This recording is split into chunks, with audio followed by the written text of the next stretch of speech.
American सदर गया, Saudi अरब का शहजादा गया और इस तरह दूसरे सरबराह मुल्क आए तो पहली दफ़ा बड़े अरसे बाद आते हैं। तो ये एक ऑनर होता है उस मुल्क के लिए, जिस मुल्क में पूरी दुनिया के जो 20 मुल्कों के जो टॉप 20 हैं वो लोग पहुंचते हैं और वो पहुंच के एक ऑनर तो होता है उसका। लेकिन देखिए बहरहाल मैंने जिस तरह कहा कि मईशत के ऊपर फ़र्क तो आता है, ज़ाहिर बात वो मैंने जैसा कि सौदे होते हैं तो उसका इंडिया को फ़ायदा तो होगा, ऐसा नहीं है कि नहीं उसको फ़ायदा होगा, इंडिया को बहुत फ़ायदा होगा और इसका फ़ायदा है उसको। बदकिस्मती से यही हो रहा है। 73 ईयर्स 75 ईयर्स बोल लें आप, पाकिस्तान की जो हमारी फॉरेन पॉलिसी है वो उस पे जो है हम शायद नाकाम रहे हैं। इसी वजह से आपके पड़ोसी ममालिक में एक G20 की कॉन्फ्रेंस हो रही है जहाँ पे जो है तरक्की पजीर ममालिक हैं शिरकत कर रहे हैं, मगर पाकिस्तान को कान तक जूं तक जो है आवाम को पता नहीं है कि आपके पड़ोस में क्या हो रहा है। तो होना ये चाहिए था कि ये G20 की कॉन्फ्रेंस पाकिस्तान में होनी चाहिए थी, मगर ये इंडिया में हुई। उसकी भी यही वजूहत हैं कि हमारी जो फॉरेन पॉलिसी है और जो लॉ एंड ऑर्डर सिचुएशन है पाकिस्तान में, तो हम बहुत पीछे चले गए हैं। अभी लास्ट 10 सालों में, 10 भी नहीं कहूँगा, एक 5-6 सालों में हम पाकिस्तान जो है इकनॉमी में और सिक्योरिटी के हवाले से बहुत पीछे चले गए हैं।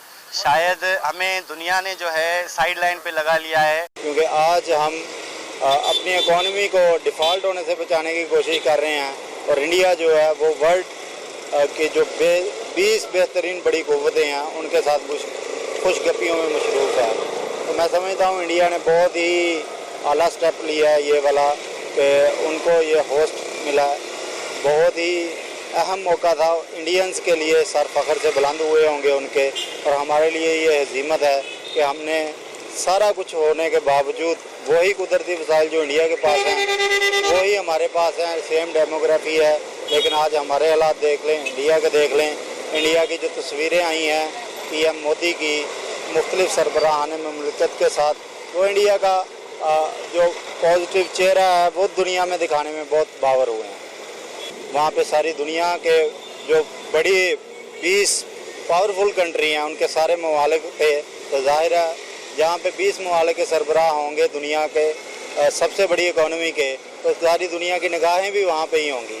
तो इंडिया एक मार्केट है। आपने देखा कि सऊदीया के जो शहजादा हैं, वलीअहद हैं, वो हमारी तरफ नहीं आए लेकिन वो इंडिया ज़रूर गए हैं उस समिट में कॉन्फ्रेंस करने के लिए। पहले इतलात आ रही थी कि शायद वो इधर भी आएंगे, लेकिन वो इधर नहीं आए।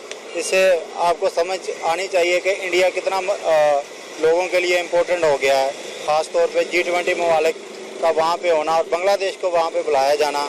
एक मैं कहता हूँ चंबे की बात है, पाकिस्तान को मदऊ भी नहीं किया गया और जैसे बिलावल को वहाँ पे बुलाया गया था इससे पहले, तो उनके साथ जो किया गया, उनको दहशतगर्द तक कहा गया और पूरी दुनिया को पैगाम दिया गया। बेशक वो एक सफारती लैंग्वेज नहीं थी, लेकिन फिर भी आप देखें कि उन्होंने इसको ना सिर्फ डिफेंड किया बल्कि जो 780 थी कश्मीर को उसको भी हटा दिया। उन्होंने बताया कि हमारा एक जुडिशल सिस्टम भी मजबूत है, हम दुनिया की सबसे बड़ी इकॉनमी बनने जा रहे हैं, दूसरी तीसरी, पहले पे अमेरिका, दूसरे पे चाइना, तीसरे पे इंडिया क्लेम कर रहा है कि हम आइंदा 5-10 सालों में वो अचीव कर लेंगे।